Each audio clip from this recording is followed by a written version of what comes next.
The deep below. No one speaks of the Mariana Trench anymore. Not in research labs. Not in universities. Not in quiet, drunken whispers among retired sailors. They don't need to. The silence says enough. It began with the Dorsum, a state-of-the-art research vessel tasked with investigating strange seismic readings and geothermal activity near the Challenger Deep, the deepest part of the ocean known to man. The world had grown increasingly obsessed with exploring the unexplored. Some said we'd already conquered space, so the next frontier was beneath us.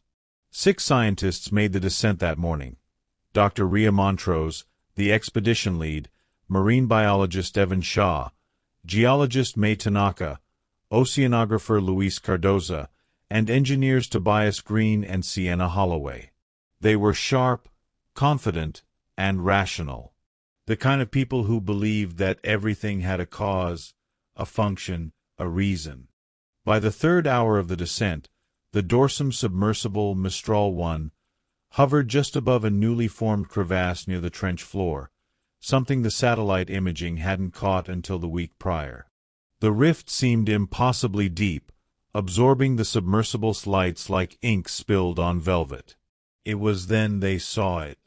A fish, roughly the size of a human forearm, drifted just beyond the viewport. Pale and boneless, it swam not with the twitching, instinctive movements of deep-sea creatures, but with eerie grace.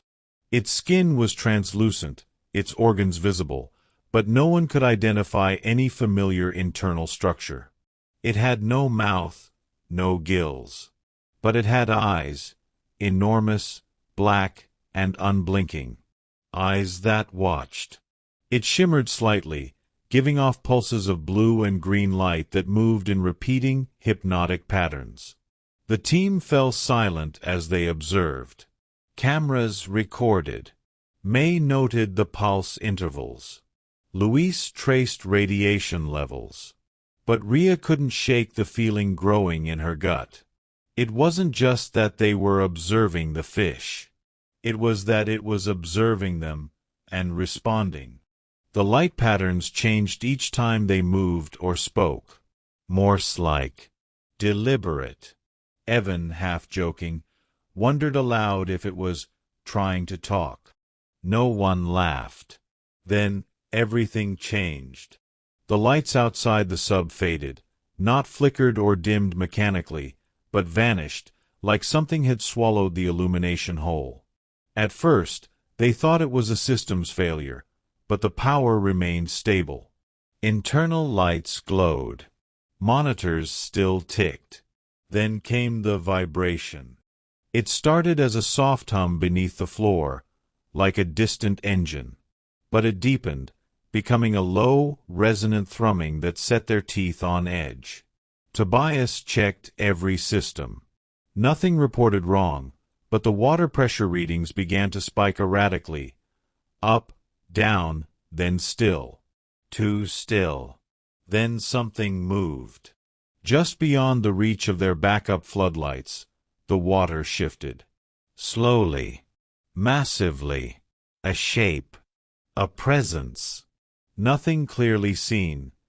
Just suggestion. Movement without form.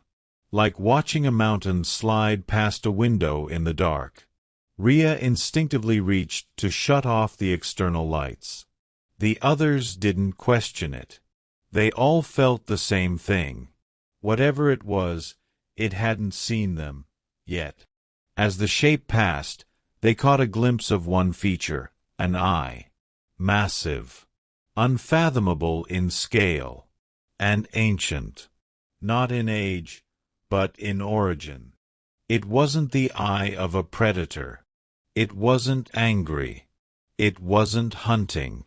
It simply looked. And in that moment, they each felt it. We were never meant to be this deep. Then it was gone. The vibrations stopped. The light returned slowly, diffused and wrong. They didn't speak as they ascended.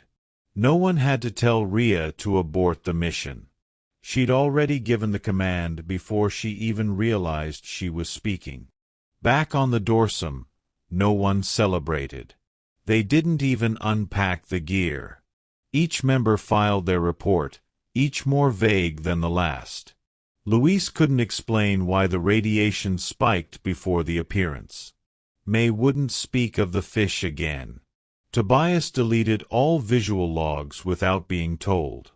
Rhea took the findings to their superior, Director Hallstrom, a man known for his ambition and appetite for the unknown. He read their reports and said only, "Fascinating." Then he requested a second expedition. This time, it was bigger. 2 submersibles, 21 crew, and newer instruments.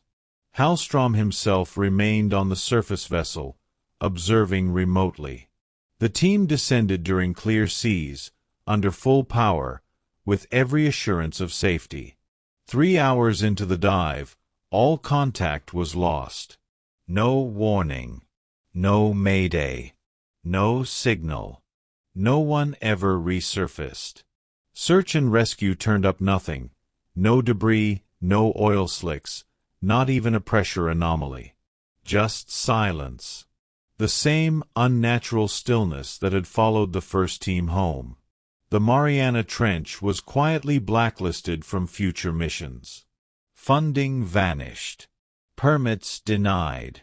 The dorsum was mothballed.